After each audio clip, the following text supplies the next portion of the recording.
नमस्कार, आप DD news देख रहे हैं। मैं हूं अशोक श्रीवास्तव। रात के 8 बज चुके हैं। डीडी न्यूज पर वक्त है न्यूज नाइट का। अगले 1 घंटे में न्यूज नाइट में आपको देश और दुनिया की तमाम बड़ी और अहम खबरें दिखाएंगे। चीन ने एक बार फिर धोखा भी दिया है, झूठ भी बोला है, क्योंकि चीन ने एक बार फिर से एलएसी पर जो वास्तविक स्थिति है, यथास्थिति है, उसको बदलने की कोशिश की और उल्टा आरोप भारत पर लगा दिया। लेकिन भारत ने इस चीन के इस झूठ का करारा जवाब दिया है और जो सच है और जो तथ्य हैं वो देश के सामने रख दिए हैं, दुनिया के सामने रख दिए हैं। ये पहला मौका नहीं है जब चीन इस तरह से झूठ बोल रहा है और धोखा देने की कोशिश कर रहा है। इससे पहले भी चीन ऐसा कई बार कर चुका है। आज की बड़ी खबर है और इस बड़ी खबर पर हमारा फोकस भी है। इस बड़ी खबर के बारे में विस्तार से आपको बताएंगे और इस पर हमारा विशेष भी होगा। इसके अलावा कोरोना को लेकर जो कुछ देश में चल रहा है और किस तरह से भारत टेस्टिंग के मामले में, कोरोना केसेस की टेस्टिंग के मामले में लगातार रिकॉर्ड बना रहा है, इसके बारे में भी आपको बताएंगे। देश और दुनिया की और भी तमाम बड़ी और अहम खबरें होंगी। शुरुआत करते हैं सुर्खियों के साथ।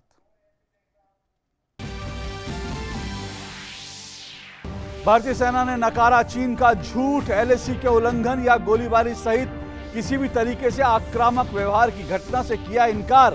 कहा, चीन के वेस्टर्न थिएटर कमांड का बयान उनके घरेलू और अंतर्राष्ट्रीय समुदाय को गुमराह करने का है प्रयास।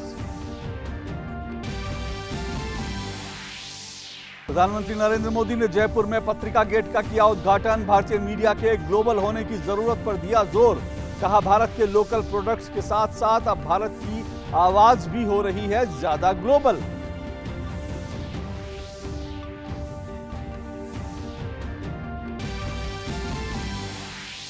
रक्षा मंत्री राजनाथ सिंह के बाद विदेश मंत्री एस जयशंकर ने किया ईरान का दौरा। ईरान के विदेश मंत्री जावेद जरीफ के साथ हुई सार्थक बैठक। रूस में आयोजित हो रही एससीओ की विदेश मंत्रियों की परिषद की बैठक में होंगे विदेश मंत्री शामिल।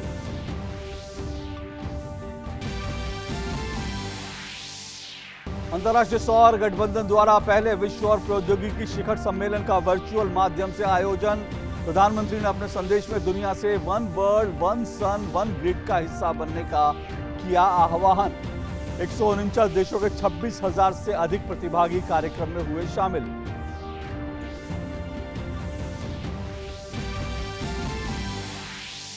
प्रधानमंत्री नरेंद्र मोदी बुधवार को मध्य प्रदेश के रेहड़ी पटरी वालों के साथ करेंगे स्वनिधि संवाद। प्रधानमंत्री ने ट्वीट कर जताई उत्सुकता। कहा, परिश्रमी स्ट्रीट वेंडर्स के अनुभवों को जानने का मिलेगा अवसर। स्ट्रीट वेंडर्स की मदद के लिए जून में लॉन्च की गई थी पीएम स्वनिधि योजना। अंतर्राष्ट्रीय साक्षरता दिवस के अवसर पर केंद्रीय शिक्षा मंत्री ने कहा, राष्ट्रीय शिक्षा नीति 2020 का अनुपालन करते हुए सरकार 100% साक्षरता दर हासिल करने के लिए प्रतिबद्ध।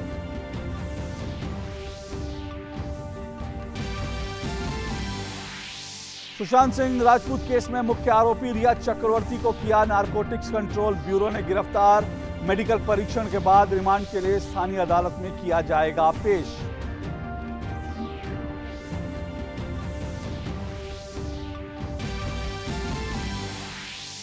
टेस्ट, ट्रैक और ट्रीट की रणनीति के तहत देश में कोरोना के खिलाफ जंग जारी। रिकवरी दर बढ़कर हुई 77.65%। मृत्यु दर घटकर हुई 1.70%। स्वास्थ्य मंत्रालय की वायरस से डरें, टेस्टिंग से नहीं की सलाह। ई संजीवनी टेलीमेडिसिन सेवा के जरिए 3 लाख से अधिक लोगों ने ली सलाह। स्वास्थ्य मंत्रालय ने शिक्षकों से मार्गदर्शन लेने के लिए स्वैच्छिक आधार पर 9वीं से 12वीं कक्षा के छात्रों के लिए स्कूलों को आंशिक रूप से खोलने के लिए जारी की एसओपी। 21 सितंबर से होगी अनुमति।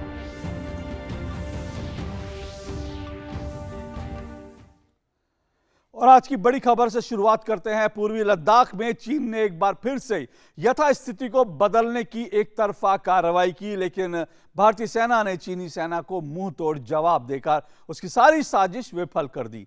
इतना ही नहीं, चीन ने इस मामले में दुनिया को गुमराह करने की भी कोशिश की और भारतीय सेना पर ही एलएसी का उल्लंघन करने का आरोप लगा दिया। लेकिन भारत ने चीन की इस झूठ को साफ तौर पर नकार दिया।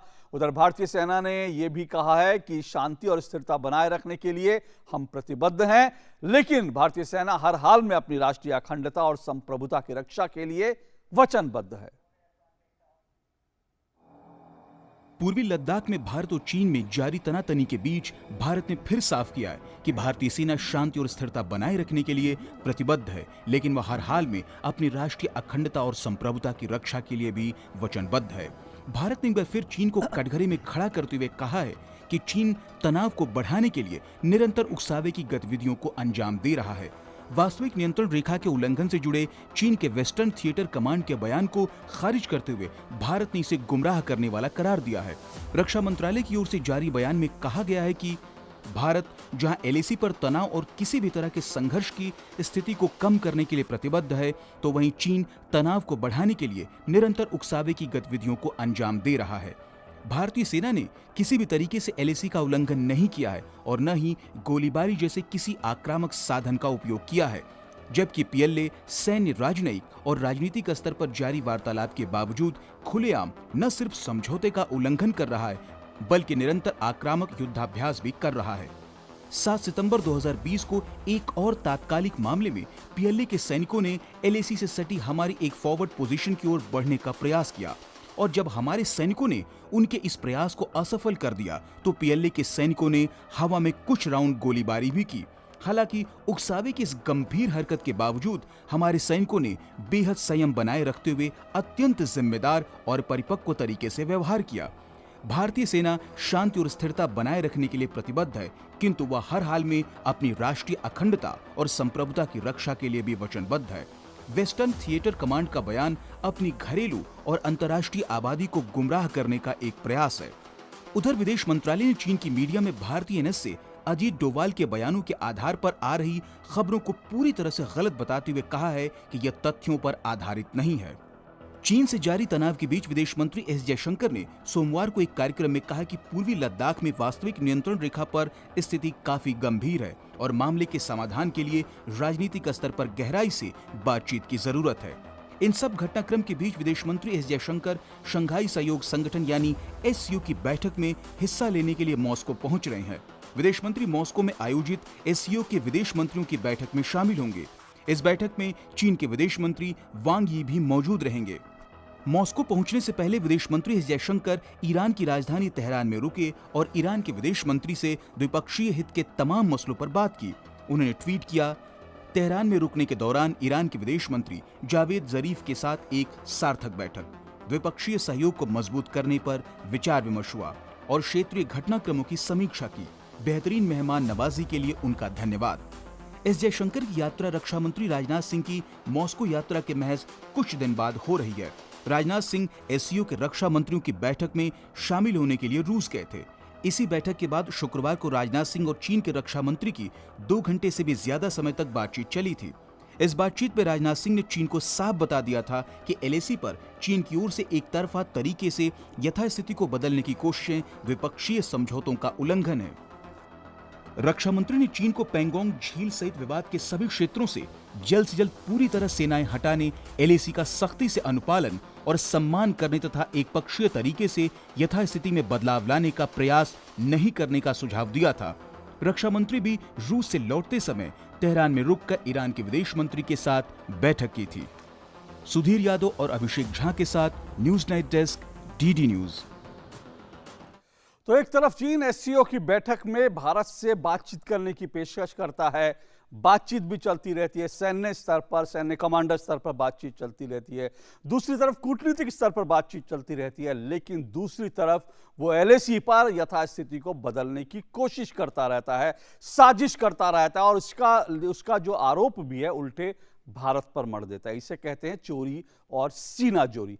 इससे ये पहला मौका नहीं है कि चीन ने इस तरह का झूठ बोला है। चीन हमेशा इस तरह से करता रहा। आइए हम इसको समझने की कोशिश करते हैं चीन किस तरह से धोखे और झूठ के आधार पर लगातार जो है वो काम करता है। देखिए चीन का झूठ, अभी जो सबसे बड़ा जो चीन का झूठ पकड़ा गया 7 सितंबर यानी कि कल रात को जो कुछ हुआ था, 7 सितंबर को भारतीय सैनिकों ने चीन का झूठ, चीन क्या कहता है कि 7 सितंबर को भारतीय सैनिकों ने पेंगोंग त्सो इलाके में एलएसी पार करने की कोशिश की। यह चीन का आरोप है, चीन का झूठ है। ये चीन ने यह भी झूठ कहा, उसने कहा कि हम बात करने के लिए आगे बढ़े, यानी चीनी जो सैनिक है पीएलए है, जो वो बात करने के लिए आगे बढ़े तो भारतीय सैनिकों ने हवाई फायर किए। ये चीन कहता है चीन का झूठ है। लेकिन सच क्या है यह भी जानना आपके लिए जरूरी है। सच क्या है? सच यह है कि फायरिंग चीन की तरफ से हुई, चीन की तरफ से फायरिंग की शुरुआत हुई। भारत की तरफ से एलएसी पर स्थिति सामान्य बनाने की कोशिशें लगातार जारी हैं। भारत बार बार कह रहा है कि यथास्थिति बनाई जाए, शांति बनाई रखी जाए, और भारत ने यह भी कहा कि चीन लगातार उकसावे की कार्रवाई कर रहा है। सच यह है कि चीन जो है एलएसी पर लगातार उकसावे की कार्रवाई कर रहा है। चीन का झूठ देखिए क्या है। चीन का झूठ यह है कि चीन का सरकारी अखबार कहता है कि भारत की तरफ से भड़काने वाली कार्रवाई हुई है। चीन ने इतना बड़ा झूठ बोला, चीन का सरकारी अखबार है वो इतना बड़ा झूठ बोलता है, कहता है कि भारत की तरफ से भड़काने वाली कार्रवाई हुई है। सच क्या है? सच यह है कि चीन लगातार एलएसी पर यथास्थिति बदलने की कोशिश कर रहा है। सच यह है, चीन कहता है कि भारत की तरफ से उकसावे की कार्रवाई हो रही है। सच यह है। सच क्या है? सच यह है कि पाकिस्तान को छोड़कर चीन का सभी पड़ोसी देश, यानी चीन की सीमाओं से लगते जितने भी देश हैं, पाकिस्तान को छोड़कर ऐसे सभी देश जो हैं उनके साथ चीन का विवाद चल रहा है, और ये सभी पड़ोसी देश चीन पर आरोप लगाते हैं कि वो यथास्थिति बदलने की कोशिश करता है, उनकी जमीन पर कब्जा करने की कोशिश करता है। और सिर्फ जमीन तक सीमित नहीं है यह मामला। जापान, वियतनाम, फिलीपींस सहित करीब आधा दर्जन देश हैं जो ये चीन पर लगातार आरोप लगाते हैं कि जो समुद्री सीमाएं हैं चीन उनका भी उल्लंघन करता रहता है और वहां भी यथास्थिति बदलने की कोशिश करता है। तो यह सच है, यह चीन का बड़ा झूठ है। अब आप चीन धोखा भी देता है, चीन की लगातार आदत है वो धोखेबाजी करता है। किस तरह का धोखा देखिए। पैसा अभी आज ये कहा जा रहा है कि 45 साल बाद एलएसी पर गोली चली है। 45 साल पहले क्या हुआ था? आज भी जो गोली चली है वो किधर से? चीन की तरफ से चली है। 45 साल पहले क्या हुआ था जब आखिरी बार गोली चली थी? 45 साल पहले भारत चीन वास्तविक नियंत्रण रेखा पर गोली चली थी। लेकिन तब क्या था? वो भी उस वक्त भी चीन ने धोखा किया था। 20 अक्टूबर 1975 को अरुणाचल प्रदेश के तुलुंगला में चली थी गोली। 45 साल पहले जो घटना हुई थी वो अरुणाचल प्रदेश में हुई थी, और उस वक्त चीन ने असम राइफल की जो पेट्रोलिंग पार्टी थी धोखे से एम्बुश लगाकर उस पेट्रोलिंग पार्टी पर चीन ने हमला किया था। तो 45 साल पहले भी चीन ने इस तरह से किया था, झूठ बोला था, धोखा दिया था। इसके बाद आप देखिए 29-30 अगस्त यानी इसी साल की मैं बात कर रहा हूं, और ये जो कल की घटना है उससे पहले की 29 और 30 अगस्त की रात भी चीनी सेना ने पूर्वी लद्दाख में घुसपैठ करने की कोशिश की थी। लगातार वैसी कोशिश कर रहा है, लेकिन भारतीय जवानों ने चीनी सैनिकों की इस कोशिश को नाकाम कर दिया था। 29 और 30 अगस्त को भी चीन ने ऐसी कोशिश की, लेकिन भारतीय सैनिकों ने नाकाम कर दिया। इससे पहले जून के महीने में आपको याद है कि गलवान में भी चीन ने धोखा दिया था और धोखे से भारतीय सैनिकों पर हमला किया था। चीन के धोखे के कारण भारत के 20 जवान इस घटना में शहीद हो गए थे, 20 जवान शहीद हुए थे। लेकिन दूसरी तरफ क्या हुआ था? भारतीय सैनिकों ने चीन को करारा जवाब दिया था, लेकिन चीन का धोखा और झूठ खत्म नहीं होता। चीन ने अपने मरने वाले सैनिकों की संख्या का सच दुनिया से छिपाए रखा। कभी 1, कभी 3, कभी 2 कहता रहा, लेकिन बाद में पता चला कि उसके करीब 35 से 50 और कुछ लोग कहते हैं 100 सैनिक भी मारे गए। अभी इसका सबूत भी सामने आया था। इससे पहले 1962 में भी हिंदी चीनी भाई भाई का नारा चीन ने लगाया, लेकिन चीन ने भारत पर युद्ध थोपा था। 1962 में जो चीन ने सबसे बड़ा धोखा किया था वो ये कि हिंदी चीनी भाई भाई का नारा लगाया, लेकिन भारत पर युद्ध थोप दिया। तो झूठ बोलने की और इस तरह से धोखा देने की चीन की फितरत ही है, वही चीन ने एक बार फिर किया है। इस मामले पर और विस्तार से भी हम बात करेंगे, हमारे विशेष मेहमानों के साथ इस पर समझने की कोशिश करेंगे। अभी जो चीन कर रहा है, जो झूठ बोल रहा है और जो भड़काने की कार्रवाई कर रहा है, उकसाने की कार्रवाई कर रहा है, जो धोखा देने की, दुनिया की आंख में धूल झोंकने की कोशिश कर रहा है, उसकी वजह क्या है, इस पर भी बात करेंगे, लेकिन इस छोटे से ब्रेक के बाद।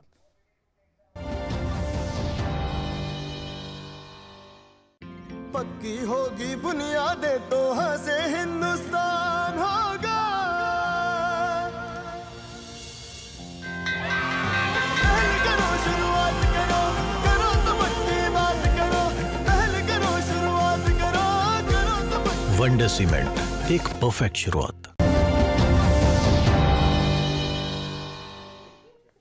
न्यूज़ में आपका एक बार फिर स्वागत है। तो ब्रेक पे जाने से पहले हमने आपको बताया, दिखाया कि चीन लगातार किस तरह से झूठ बोलता रहता है और किस तरह से चीन लगातार धोखा देने की कोशिश करता है।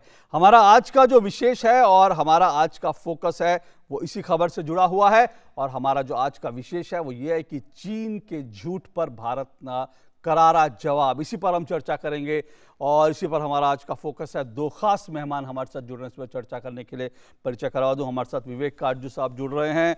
विवेक काटजू साहब फॉर्मर सेक्रेटरी हैं मिनिस्ट्री ऑफ एक्सटर्नल अफेयर्स के, वे वैश्विक मामलों के और रणनीतिक मामलों के जानकार हैं। और हमारे साथ दूसरे मेहमान मेजर जनरल ध्रुव सिंह कटोच साहब हैं, अवकाश प्राप्त और डायरेक्टर हैं इंडिया फाउंडेशन के, रणनीतिक मामलों के जानकार हैं। आप दोनों का बहुत बहुत शुक्रिया और स्वागत। सबसे पहले विवेक काटजू जी, चीन ने एक बार फिर से झूठ बोला, क्या कहेंगे इसको? उल्टा चोर कोतवाल को डांटे या चोरी और सीना जोरी? सबसे महत्वपूर्ण बात यह है कि ये जो उन्होंने हरकत की, कार्रवाई की, जब वो हमारी रक्षा मंत्री और उनके रक्षा मंत्री की बैठक के बाद, तो ये एक विशेष रूप से दिखाता है कि चीन की नीयत क्या है।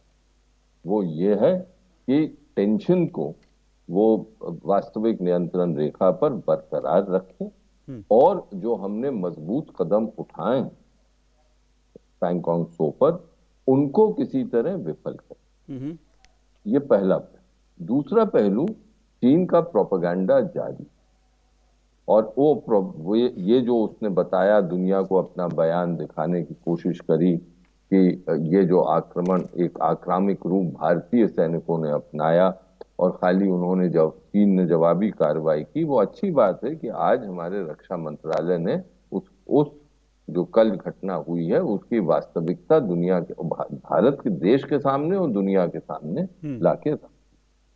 लेकिन मैं तीसरा नुक्ता जो आपके सामने कहना चाहता हूं वो ये है कि अब हम जयशंकर जी ने, विदेश मंत्री जी ने कल सही कहा कि ये मामला अब इस स्तर का हो गया, इतने दिनों से तनातनी चल रही है कि अब राजनीतिक स्तर पर इस पर बात करनी ही होगी आमने सामने। तो एक राजनीतिक स्तर की तो बात हो गई रक्षा मंत्रियों के बीच। राजनाथ जी हमारे कैबिनेट में नंबर 2 है प्रधानमंत्री के बाद, तो बहुत उच्च स्तर पर बात की। उसका तो जो अंजाम हुआ वो हमने कल रात को देख लिया। उम्मीद हम ये लगा सकते हैं कि जब दो विदेश मंत्री अपने समकक्ष से बैठक करेंगे वैंगी से, तो वो भारत की जो मजबूत नीति है, जो भारत की नियत है कि हम चाहते हैं कि शांति रहे, लेकिन अपने हितों की भी हम पूर्ण रक्षा करें, उस पर वो साफ जाहिर कर देंगे, यही उम्मीद है। और उम्मीद यह है कि वैंगी उस बात को समझेंगे, आज की गंभीर स्थिति को समझेंगे। क्योंकि आज जो मुख्य प्रश्न है वो ये कि 1988 से जो नीति एक चल रही है, जो एक हमने जो नीति अपनाई, जो चीन ने भी अपनाई कि वास्तविक नियंत्रण रेखा पे शांति रहेगी और सब क्षेत्र, और हम जो सीमा का जो एक मसला है उसको सुलझाने की दोनों देश कोशिश करेंगे, और क्षेत्रों में इसको अलग रखेंगे और क्षेत्रों में हम अपने रिश्ते बढ़ाएंगे। आज के दिन वो नीति पर प्रश्न चिन्ह लग गया और भारत ने साफ कर दिया, कल जयशंकर जी ने भी साफ किया कि ऐसा नहीं हो सकता है कि वास्तविक नियंत्रण रेखा पे अशांति हो और सब क्षेत्रों में रिश्ते ठीक से चले। तो फिर मेरा तो ये मानना है कि ये बैठक बहुत अहम होगी जो मॉस्को में होगी 10 तारीख को, और उसके बाद हमारे पूरे राजनीतिक वर्ग को, हमारे सामरिक वर्ग को, यानी सरकार को और जो राजनेता हैं, सरकार के बाहर जो नेता हैं, उनको एक आम सहमति बनानी पड़ेगी कि किस तरह से हम आगे बढ़ें चीन के साथ, क्योंकि ये राष्ट्र का प्रश्न है। मोदी जी ने बहुत ही मजबूती दिखाई है और सबको उनका समर्थन करना चाहिए, लेकिन एक सहमति बननी जरूरी है इस पर। हाँ, बिल्कुल आपने ठीक कहा, एक सहमति बने उसके बाद आगे बढ़ा जाए, क्योंकि 45 साल पहले जो स्थिति थी वो चीन के जो है आक्रामकता के कारण, चीन की जो विस्तारवादी नीति है उसके कारण एक बार फिर से हम वहीं पहुंच गए हैं। लेकिन जनरल ध्रुव कटोच, जो बड़ी बात है, ये चीन ऐसा बार बार क्यों कर रहा है? क्या फिलहाल ये कह सकते हैं कि जिस तरह से 29 और 30 अगस्त को जिस तरह से चीन ने कोशिश की थी, उसके बाद भारत की सेना ने जो मुंहतोड़ जवाब दिया था, यहां तक कि गलवान में भी जो मुंहतोड़ जवाब दिया था, क्या उससे चीन में अनरेस्ट है, चीन परेशान है, इसलिए वो बार बार इस तरह की कार्रवाई कर रहा है? देखिए, मुझे लगता है कि चीन ने इस बात का वो एक्सपेक्ट नहीं किया था कि भारत की तरफ से इस प्रकार का रिस्पॉन्स होगा। आपने देखा होगा पिछले साल भी जब डोकलाम की बात हुई तब भी जाके भारत का रिस्पॉन्स बिल्कुल स्ट्रॉन्ग रिस्पॉन्स था। ये रिस्पॉन्स दो तरीके के होते हैं, पॉलिटिकल रिस्पॉन्स और मिलिट्री रिस्पॉन्स, और दोनों तरफ से ये मजबूती दिखाई दे गई। और 73 डेज के बाद, 73 दिनों के बाद वो फिर पीछे हटना पड़ा उनको। इस बार जब उन्होंने पेंगोंग त्सो और बाकी इलाकों में अपनी एग्रेशन तय की, उस टाइम पर उनका एक बयान यह आया था कि आप भूल जाओ, ये डोकलाम वाला हिस्सा नहीं है। ये डोकलाम वाला की तरह जैसे हम पीछे हटे, यहां पर हम पीछे हटने वाले नहीं है।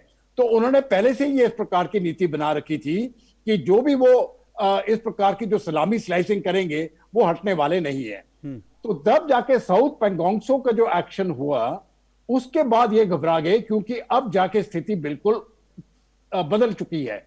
अब उस स्थिति, ये जो स्थिति बदली हुई है, अब इसके लिए वो चाहते हैं कि भारत पीछे हट जाए।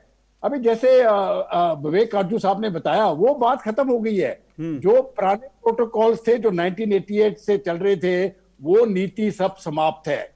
अब जाके जहां तक चीन का सवाल है, उनको मुकाबला करना पड़ेगा एक भारत की बहुत स्ट्रॉन्ग पॉलिटिकल विल की, एक दूसरा 1.3 बिलियन इंडियंस जो हमारे हैं वो एक साथ एकजुट खड़े हैं, और तीसरा सेना वहां पर, भारतीय सेना वहां पर बिल्कुल जुट एक मजबूती से खड़ी हुई है। ये मुझे लगता है चीन ने अपने कैलकुलेशन के बीच में वो फैक्टर इन नहीं किया था। उन्होंने समझा कि पिछली बार की तरह जैसे पहले करते जाते थे, हम बातचीत करेंगे, और जो उन्होंने आगे बढ़े हैं, 10 कदम आगे बढ़े हैं, वो 3-4 कदम पीछे हटके एक नई पोजीशन तैयार हो जाएगी। ये नई पोजीशन भारत को बिल्कुल मंजूर नहीं है। वो जो स्टेटस को की जो बार बार बात की है, विदेश मंत्री ने भी पहले इसी बारे में बात की, और रक्षा मंत्री ने भी इसी बारे में बात की है। इससे पीछे, इससे कम तो बात होने वाली नहीं है। मुझे लगता है कि अभी जो नई स्थिति आई है, भारत ने जो नई अपनी हाइट्स के ऊपर मजबूती पकड़ी है, वो भारत अभी छोड़ने वाला नहीं है। और आगे वाली कार्रवाई जो भी होगी, अभी चीन को सोचना पड़ेगा वो क्या करेंगे। जहां तक भारत की बात है, बिल्कुल सही कहा है कि हम लड़ाई नहीं चाहते हैं, लेकिन अगर लड़ाई हमको हमारे ऊपर थोप दी जाएगी, हम लड़ेंगे और ये लड़ाई हम जीतेंगे भी। यानी साफ तौर पर जो आपने एक महत्वपूर्ण बात कही कि भारत क्योंकि अब इस वक्त कई जगह पर ऊंचाई पर बैठा है, जिसके बारे में आप जिक्र कर रहे हैं, और उससे शायद वो कुछ बौखलाहट तो दिख रही है, वो इसी बौखलाहट का नतीजा है। पर विवेक काटजू साहब, आपने सही कहा कि अब तो जो वो स्थिति तो है नहीं, क्योंकि हम बरसों से लगातार ये कहते रहते थे कि पाकिस्तान के साथ हमारे जो रिश्ते हैं वो बहुत ख़राब हैं और वहाँ पर लगातार गोली चलती रहती है। लेकिन चीन के साथ हम अक्सर ये कहते थे, उदाहरण देते थे कि चीन पर देखिए कि वहाँ पर LAC पर जो है कोई गोलीबार, अब तो वो स्थिति भी नहीं रही। बार बार चीन इसको बदलने की कोशिश कर रहा है। वजह क्या है? भारतीय सेना ने तो मुंह तोड़ जवाब दिया। एक तो ये तो समझ में आता है चीन की एक बौखलाहट का कारण कि भारत ऐसे रिएक्ट करेगा, वो उसको समझ नहीं आ रहा। लेकिन कूटनीतिक तौर पर आप क्या समझते हैं, वजह क्या है? क्या चीन की कुछ अंदरूनी परिस्थितियां, या चीन जिस तरह से बाकी अपनी सीमाओं पर उलझा हुआ है, क्या वो अपनी जो घरेलू ऑडियंस है उसका ध्यान भटकाने के लिए इस तरह की कार्रवाई कर रहा है बार बार?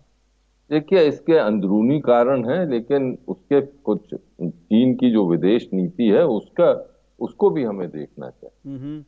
चीन शी जिनपिंग के राज में, ये राष्ट्रपति शी जिनपिंग के राज में बहुत ही आक्रामक रूप उसने अपना किया है, चाहे वो ऑस्ट्रेलिया के साथ हो, चाहे साउथ चाइना सी में, चाहे और दुनिया के और देशों पर, क्योंकि चीन अब ये समझने लगा, और हमें ये मानना पड़े कि चीन की जो आर्थिक स्थिति है वो मजबूत हो गई है, उसकी तिजोरियां भरी हुई हैं। क्योंकि जब भी कोई किसी देश से कोई शत्रु सामने उत्पन्न होता है, तो मुझे लगता है कि हमें पूरी तरफ से समझना चाहिए कि शत्रु की वीकनेस क्या है, उस शत्रु की स्ट्रेंथ क्या है उसकी।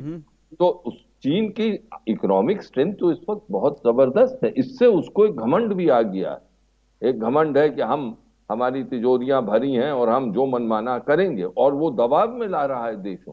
बेल्ट एंड रोड इनिशिएटिव जो उसका है, उससे एक अलायंस सिस्टम बनाना चाह रहा है, क्योंकि वो समझता है कि उसकी तुलना खाली अमेरिका से हो सकती है। कि G2 है, एक तरफ अमेरिका, एक तरफ चीन।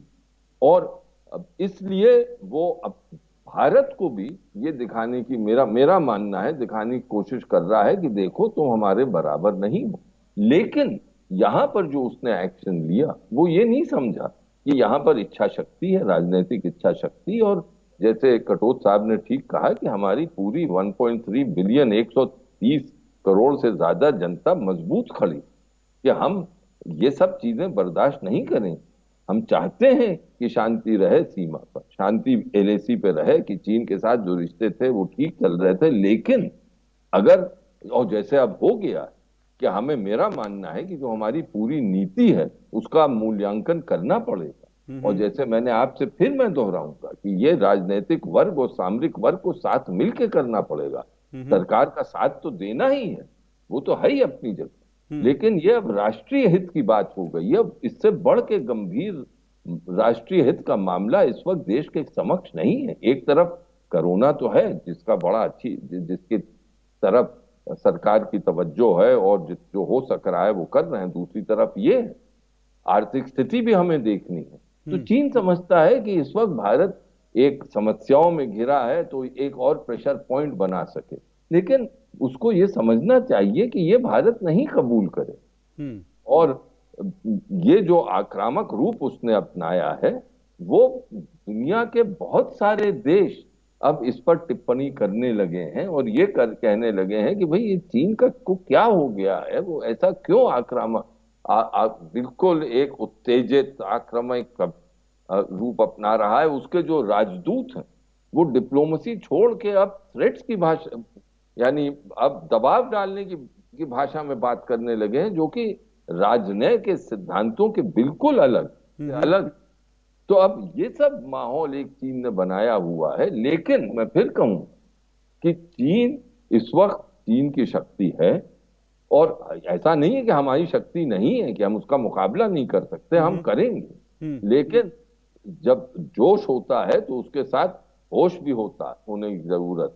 ठीक है। और आर्थिक रूप से मैं आखिरी नुक्ता आपके सामने कहूंगा कि हमारी जो अब एक प्रकार से कई क्षेत्रों में सप्लाई लाइन चीन से जो आ रही हैं, प्रधानमंत्री जी ने ठीक कहा कि आत्मनिर्भरता की तरफ हमें जाना ही पड़ेगा, क्योंकि जहां पर स्ट्रेटेजिक मामले आते हैं, जैसे दवाइयों का क्षेत्र है, फार्मास्यूटिकल सेक्टर है, वो मेरा मानना है वो स्ट्रेटेजिक सेक्टर है, क्योंकि हमारे देश के लोगों के हित से की सेहत से जुड़ा हुआ है। इन सब क्षेत्रों में अब हमें आत्मनिर्भर किसी भी सूरत में बनना पड़ेगा।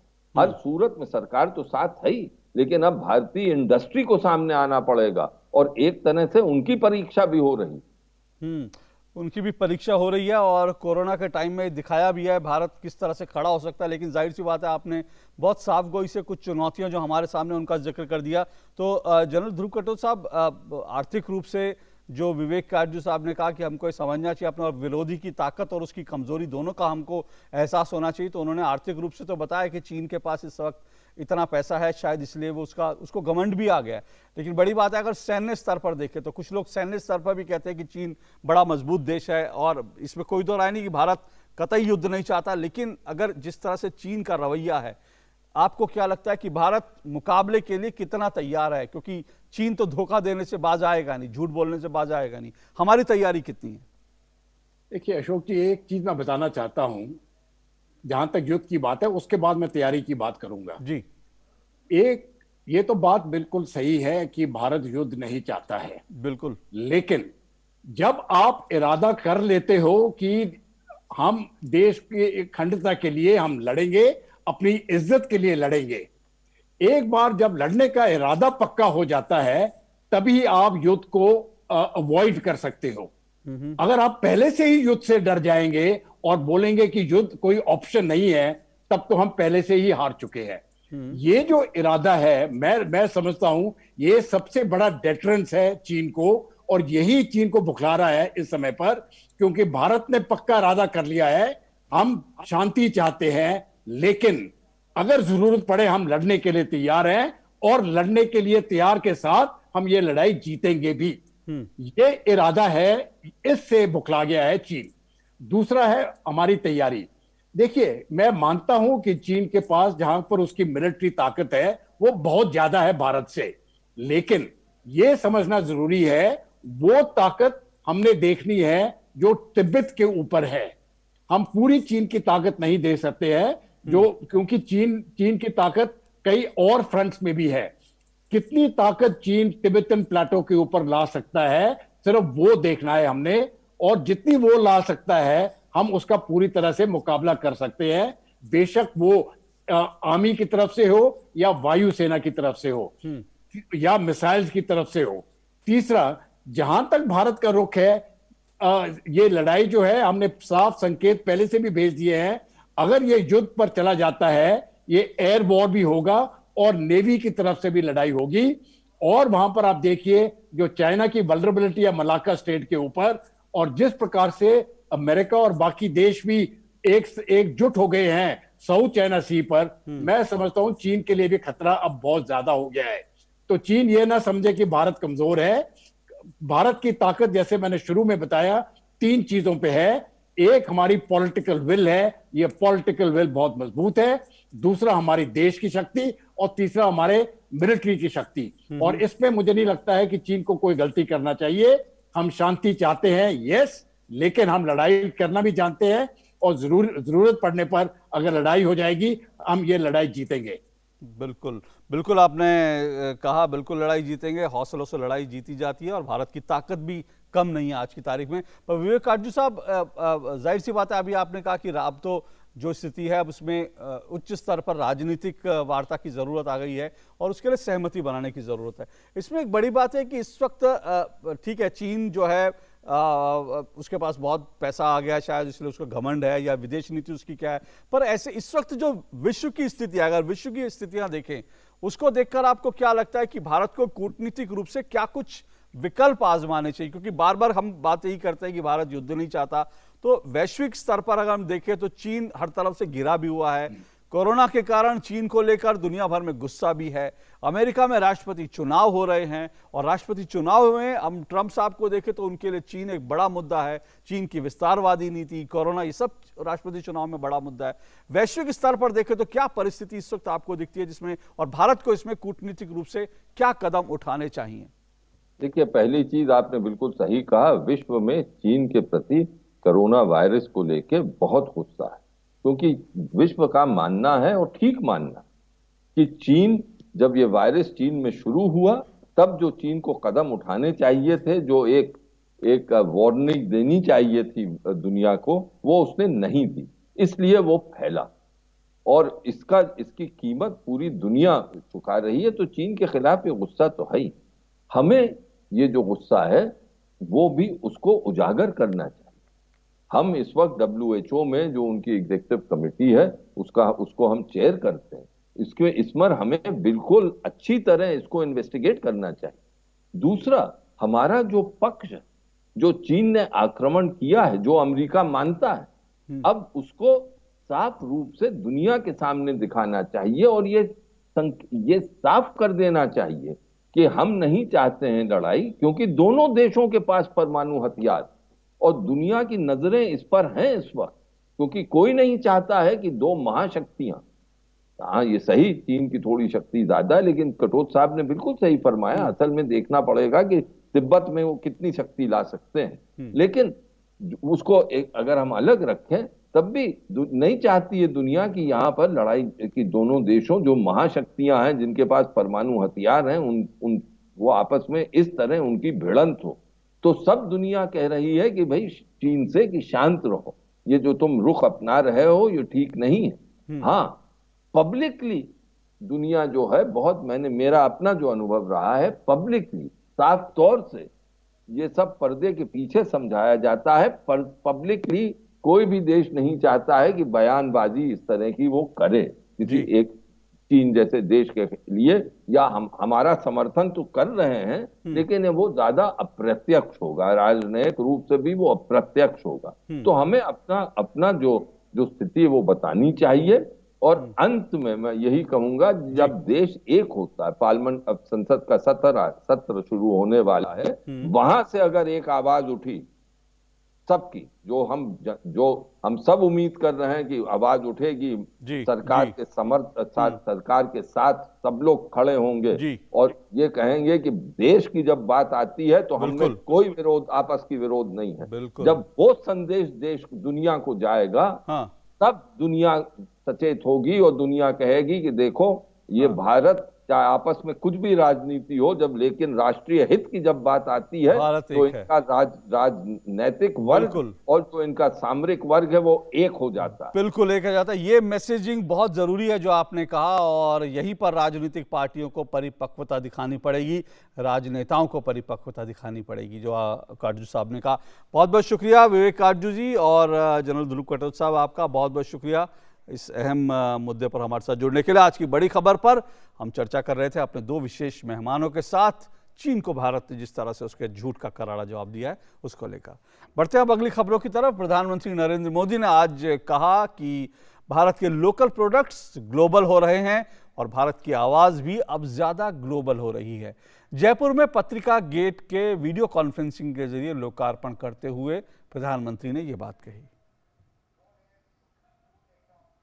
मंगलवार को प्रधानमंत्री नरेंद्र मोदी ने जयपुर में पत्रिका गेट का वर्चुअली लोकार्पण किया और साथ में पत्रिका समूह की 2 पुस्तकों संवाद उपनिषद और अक्षर यात्रा का विमोचन भी किया। प्रधानमंत्री ने पत्रिका गेट को राजस्थान की संस्कृति का प्रतिबिंबित करने वाला बताया और कहा कि ये स्थानीय निवासियों के साथ ही वहां आने वाले पर्यटकों के लिए भी आकर्षण का केंद्र बनेगा।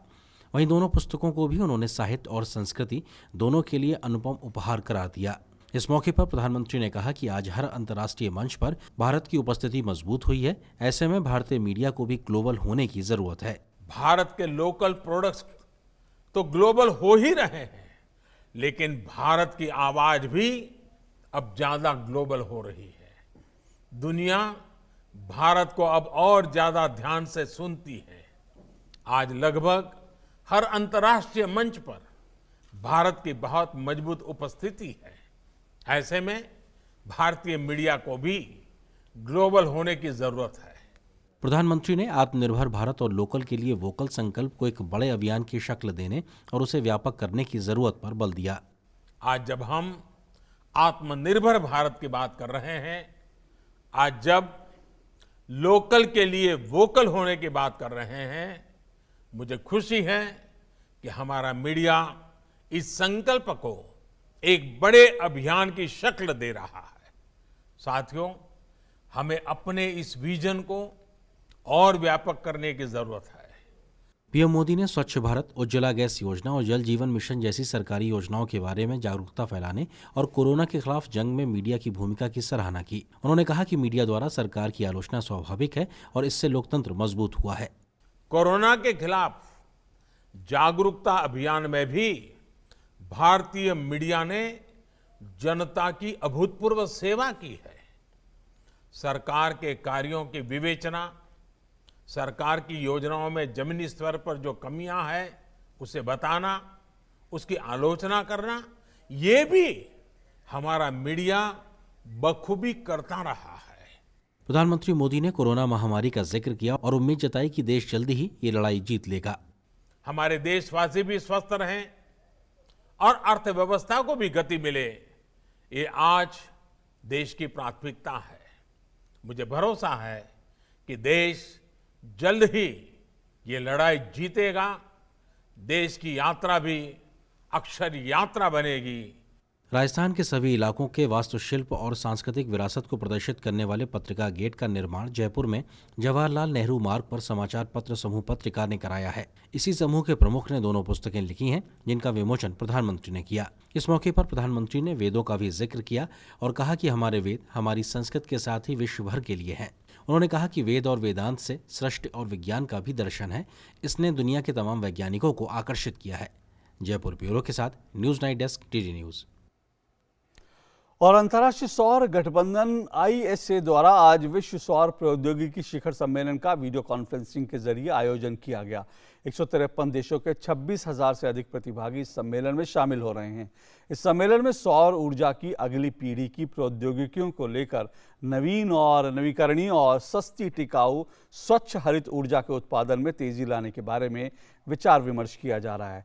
नवीन एवं नवीकरणीय ऊर्जा मंत्री RK सिंह ने सम्मेलन में प्रधानमंत्री नरेंद्र मोदी का संदेश पढ़ा।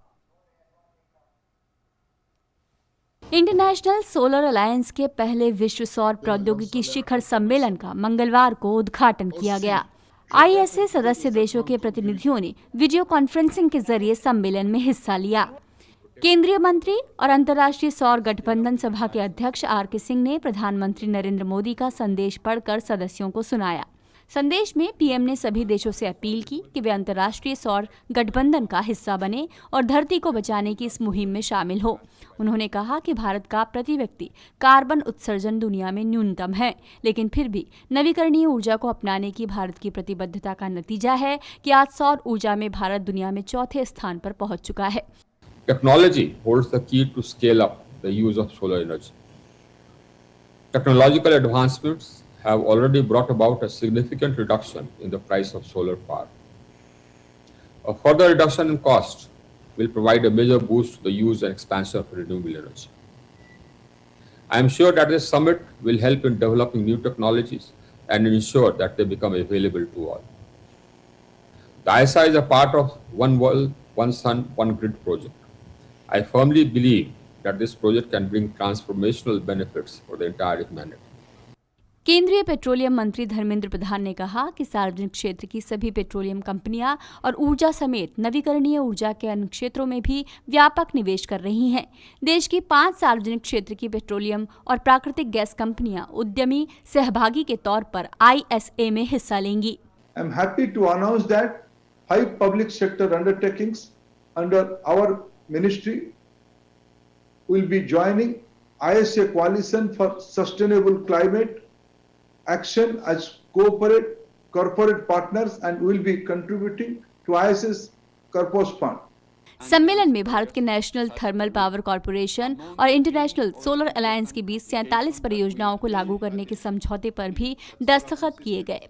इस समझौते के तहत NTPC ISA के 47 सदस्य देशों में सौर ऊर्जा उत्पादन परियोजनाएं शुरू करेगा। शिखर सम्मेलन में ISA और ग्लोबल ग्रीन ग्रोथ इंस्टीट्यूट के बीच साझेदारी अनुबंध पर हस्ताक्षर किए गए। इसके तहत ISA के सबसे जरूरतमंद सदस्य देशों में सिंचाई के लिए 10 लाख सोलर पंप्स लगाने का लक्ष्य रखा गया है। विश्व सौर प्रौद्योगिकी के इस पहले शिखर सम्मेलन में 153 देशों के 26,000 प्रतिभागी हिस्सा ले रहे हैं। प्रधानमंत्री नरेंद्र मोदी की पहल पर इंटरनेशनल सोलर अलायंस की शुरुआत 2015 में हुई थी। इस संगठन का उद्देश्य कर्क और मकर रेखा के बीच स्थित उन देशों को एक मंच पर लाने का है जहां सौर ऊर्जा उत्पादन की अपार संभावनाएं हैं। News night desk, DD news. और सुशांत सिंह राजपूत मौत मामले से जुड़े ड्रग्स केस में लगातार तीसरे दिन लंबी पूछताछ के बाद NCB ने अभिनेत्री रिया चक्रवर्ती को गिरफ्तार कर लिया है। गिरफ्तारी के बाद रिया का मेडिकल परीक्षण किया गया। रिया चक्रवर्ती पर ड्रग्स लेने समेत तमाम गंभीर आरोप थे, जिस मामले में नारकोटिक्स कंट्रोल ब्यूरो उनसे लगातार पूछताछ कर रहा था।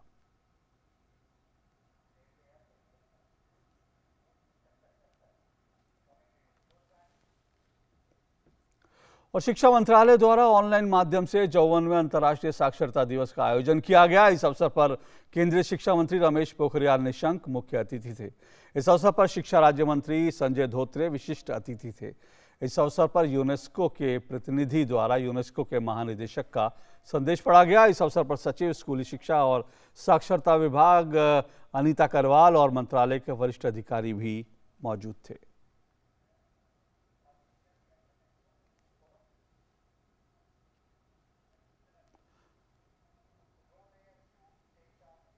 ईच वन टीच वन, अब रीच वन भी होना चाहिए। इसके साथ जरूरत है, अब तो और ज्यादा आसान हो सकता है हमारे लिए रास्ता, और जरूरी इसको मिशन मोड में लेकर के एक अभियान के साथ टारगेट दे करके कोई भी बच्चा, मुझे भरोसा है यदि अकलुषित होता है बच्चा, उसके मन मस्तिष्क पर जो चीज पड़ती है, जो छाप होती है, वो मिशन रूप में लेता है उसको। ये हमारे पास बहुत बड़ी ताकत है।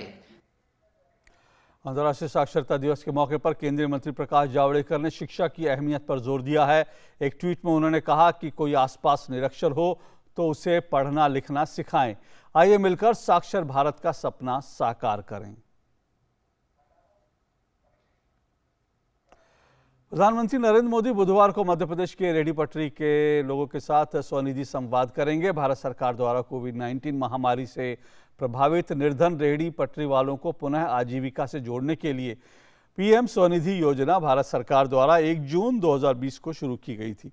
मध्य प्रदेश राज्य द्वारा इस योजना के अंतर्गत 4.5 लाख पात्र जो स्ट्रीट वेंडर्स का पंजीकरण किया गया और 4 लाख से अधिक स्ट्रीट वेंडर्स को परिचय पत्र और वेंडर प्रमाण पत्र जारी किए गए। मध्य प्रदेश राज्य ने करीब 2,45,000 योग्य लाभार्थियों के आवेदन पोर्टल पर बैंकों के समक्ष प्रस्तुत कर दिए हैं।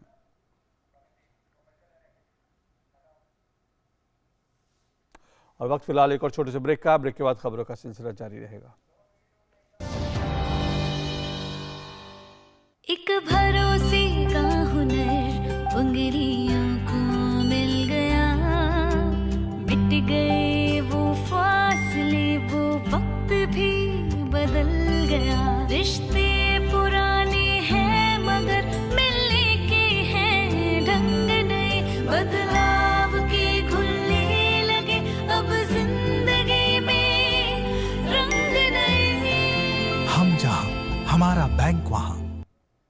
पक्की होगी बुनियादें तो हंसे हिंदुस्तान होगा। पहल करो शुरुआत करो, करो तो पक्की बात करो।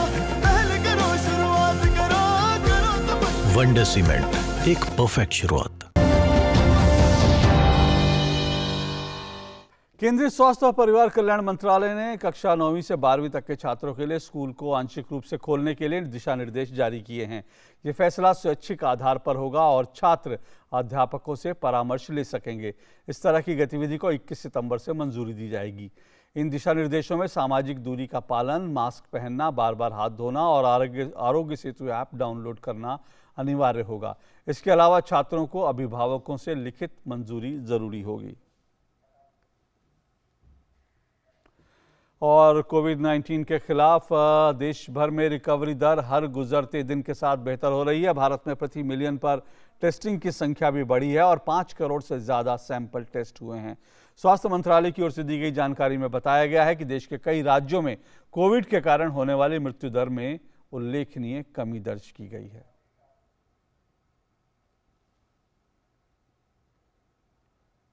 होती जा रही है। कोविड संक्रमण के खिलाफ भारत की रिकवरी दर 77% से ज्यादा हो गई है और भारत में अब 36,000 टेस्ट प्रति मिलियन किए जा रहे हैं। ये जानकारी स्वास्थ्य मंत्रालय की ओर से एक प्रेस वार्ता में दी गई। हालांकि संक्रमित मामलों की संख्या लगातार बढ़ रही है, लेकिन भारत में मृत्यु दर दुनिया के कई देशों के मुकाबले कम है। देश के 9 राज्यों और केंद्र शासित प्रदेशों में रिकवरी रेट 80% हो गई है। स्वास्थ्य मंत्रालय के आंकड़ों के अनुसार मामलों की जल्द पहचान, शीघ्र और उचित इलाज और आईसीयू डॉक्टर्स की दक्ष कार्य प्रणाली ने कोविड के खिलाफ जंग को मजबूत करने में अहम भूमिका निभाई है। अगर आंकड़ों पर नजर डालें तो भारत में फिलहाल कोविड के पुष्ट मामलों की संख्या 42,80,422 है। रिकवरी दर 77.65% है और रिकवर्ड यानी ठीक हो चुके मामलों की संख्या 33,23,950 है। वहीं मृत्यु दर 1.70% है। भारत में कुल 5,06,50,128 सैंपल टेस्टिंग हो चुकी है। पिछले एक सप्ताह में अगर आप देखें तो हमने प्रतिदिन औसतन 10 लाख से ज़्यादा टेस्ट किए हैं। रिकवर्ड पेशेंट्स की संख्या देखें, जो लोग ठीक हो गए हैं वो 33 लाख से ज़्यादा हैं। और पिछले 24 घंटों में हमने देश की highest single day recovery record की है, जिसमें कि 73,642 लोग रिकवर हुए हैं। और जो केस फर्टिलिटी रेट है वो लगातार घट रहा है। 1.70% is the case fertility rate compare to the global case fertility rate which is 3.40। देश के 5 राज्यों में देश भर के कुल एक्टिव मामलों के 62% केस हैं, जिनमें महाराष्ट्र में 26.85% एक्टिव केस हैं। वहीं कई राज्यों में 5000 से कम एक्टिव केस हैं। राहत की बात यह है कि देश के कई राज्यों में मृत्यु दर राष्ट्रीय औसत मृत्यु दर से कम है, जिसमें असम, केरल, उड़ीसा और हिमाचल प्रदेश शामिल है। महाराष्ट्र में लोगों को कोविड टेस्ट करवाने के लिए RT-PCR टेस्ट की कीमतों में कमी की गई है। साथ ही घर से सैंपल लेने की दर भी कम रखी गई है। पश्चिम बंगाल में विधानसभा के 2 दिवसीय मानसून सत्र से पहले कोविड से संबंधित सुरक्षा कदमों के मद्देनजर कई विधायकों, विधानसभा कर्मचारियों और मीडिया कर्मियों की कोविड-19 जांच कराई गई। भारत में प्रतिदिन प्रति मिलियन औसत टेस्टिंग बढ़ रही है और राज्य में टेस्टिंग और इलाज की क्षमताएं भी बढ़ी है, जिससे कोविड के खिलाफ जंग और भी तेज और मजबूत हुई है। News night desk, DD news. और राम मंदिर निर्माण समिति के चेयरमैन नृपेंद्र मिश्रा 2 दिन के अयोध्या दौरे पर हैं। उन्होंने आज मंदिर निर्माण की तैयारियों का जायजा लिया। इस मौके पर उन्होंने कहा कि मंदिर निर्माण समिति लोगों की आकांक्षाओं की पूर्ति के लिए प्रतिबद्ध है। 1 माह हो गए हैं, मैं निर्माण से जो संबंधित जुड़े हुए लोग हैं, जो कंपनी है, जैसे लार्सन टूब्रो कंपनी है जिसको निर्माण कार्य करना है, या आर्किटेक्ट हैं जो सोमपुरा हैं, या जो बाकी 67 एकड़ का लेआउट की जिम्मेदारी जिस कंपनी को सौंपी गई है, उस सब के साथ बैठकर समीक्षा करूं और जानकारी कर सकूं कि उनको निर्माण कार्य में गति देने में कोई कठिनाई तो नहीं आ रही है। अभी प्रातः हम सभी लोग मौके पर गए थे और हम लोगों ने विशेष रूप से L&T से जानकारी चाहिए कि अब से लेकर के मार्च तक वो क्या क्या निर्माण कार्य और किस प्रकार से करेंगे और क्या उसमें संभावनाएं हैं कि हम और गति दे सकें, गतिशील बना सकें। तो इन सब पर अभी चर्चा हुई है और अभी ये जो 2 दिन हैं, मैं आशा करता हूँ कि मेरी यात्रा उस दिशा में सफल होगी। आप समझे पूरे मंदिर का एक तरीके से खाका बन जाएगा जमीन पर टाइल्स का। वह आने वाले 4 से 5 महीने में यह कार्य पूरा हो सकेगा। मैं समझता हूँ सबसे बड़ी चुनौती पत्थर के कार्य को एक निश्चित अवधि में पूर्ण करके लगाने की और उपलब्धता, यह सबसे बड़ी चुनौती है। अयोध्या हमारी राष्ट्रीयता, राष्ट्र एकता का प्रतीक होगा, प्रतिबिंब होगा, मिरर होगा। दक्षिण, उत्तर, पूरब, पश्चिम, नॉर्थ ईस्ट सभी जगहों पर जो एक इस मंदिर के प्रति आस्था है, उसको किस प्रकार से हम समावेश कर सकेंगे, यह हमारे लिए और ट्रस्ट के लिए, विशेष रूप से ट्रस्ट के लिए चुनौती है। और अब नजर डालते हैं देश की कुछ और बड़ी और अहम खबरों पर। विशेष PMLA अदालत ने मंगलवार को ICICI बैंक की पूर्व प्रबंध निदेशक चंदा कोचर के पति दीपक कोचर को मनी लॉन्ड्रिंग मामले में जांच के सिलसिले में 19 सितंबर तक ED की हिरासत में भेज दिया है। ICICI बैंक और वोडाफोन केस में ICICI बैंक की पूर्व MD और CEO चंदा कोचर के पति दीपक कोचर को प्रवर्तन निदेशालय ने सोमवार को गिरफ्तार किया था। इससे पहले ED ने जनवरी महीने में ICICI बैंक की पूर्व MD और CEO चंदा कोचर और उनके परिवार की संपत्ति को जब्त कर लिया था। फिल्म अभिनेत्री कंगना रनावत के मुंबई ऑफिस में BMC का नोटिस जाने के बाद अब महाराष्ट्र सरकार की तरफ से ड्रग जांच की बात सामने आ रही है। महाराष्ट्र के गृह मंत्री अनिल देशमुख का कहना है कि कंगना पर ड्रग्स लेने का आरोप है। इसकी जांच अब मुंबई पुलिस करेगी। और प्रसिद्ध गायिका और लोगों के बीच आशा ताई के नाम से प्रख्यात आशा भोसले जी का आज मंगलवार को 87 साल की वो हो गई और हजारों गीतों को उन्होंने अपनी आवाज़ से अमर बना दिया। आशा भोसले को भारतीय सिने जगत की सर्वकालीन महान गायिकाओं में गिना जाता है। तो आइए न्यूज़ नाइट के अंत में चलते चलते आपको छोड़ जाते हैं उनके कुछ गाए हुए अमर गीतों के साथ। आँखों की मस्ती मस्ताने हजारों में, मस्ताने हजारों में, जो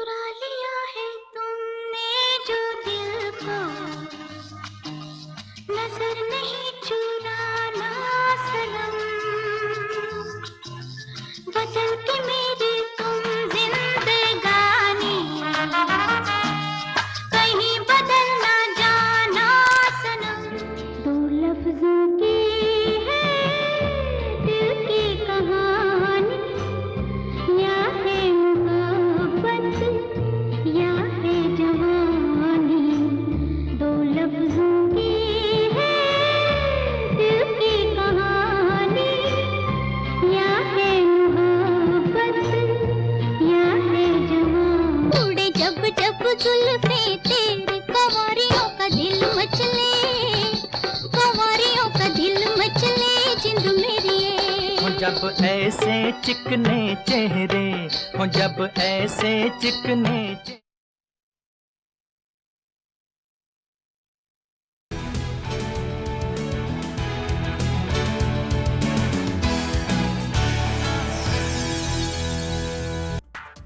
न्यूज नाइट के सह प्रायोजक थे